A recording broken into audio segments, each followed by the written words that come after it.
जमात पंजुम VIP class के तमाम तलबा व तालिबात, आपसे एक सवाल किया जा रहा है। कल हमने आपको हम्द पढ़ाए थे, अब आपको बताना है हम्द किसे कहते हैं। बताओ जी तुम, हम्द किसे कहते हैं? हम्द एक ऐसी नज़्म जिसमें अल्लाह ताला की तारीफ हो। हाँ, अल्लाह ताला की हम्द कहते हैं। उसे हम्द कहते हैं, तारीफ बयान की जाती हो। तुम बताओ जी किसे कहते हैं हम? हमसे कहते हैं जिस नज़्म में अल्लाह ताला की तारीफ होती है उसको अल्लाह ताला हम्द कहते हैं। हाँ, वेरी गुड। हाँ, इधर लड़कियों में, चलो बताओ जी तुम, हम्द किसे कहते हैं?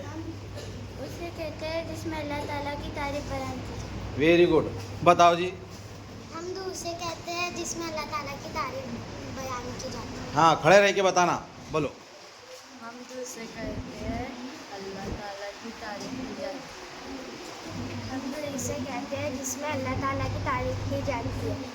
बताओ जी, ऐसी नज़्म खड़े होके बताओ। हाँ, ऐसी नज़्म जिसमें अल्लाह ताला की तारीफ बयान की जाती हो उसको हम्द कहते हैं। और कौन बताएगा?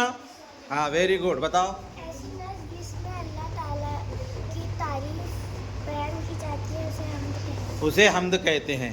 बोलो जी, तुम बोलो।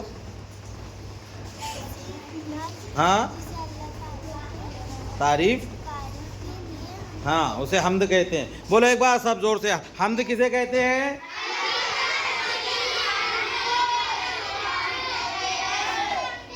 हाँ, ऐसी नज़्म जिसमें अल्लाह ताला की हम तारीफ़ बयान की जाती है, हम्द व सना की जाती है, उसे हम्द कहते हैं। ठीक है।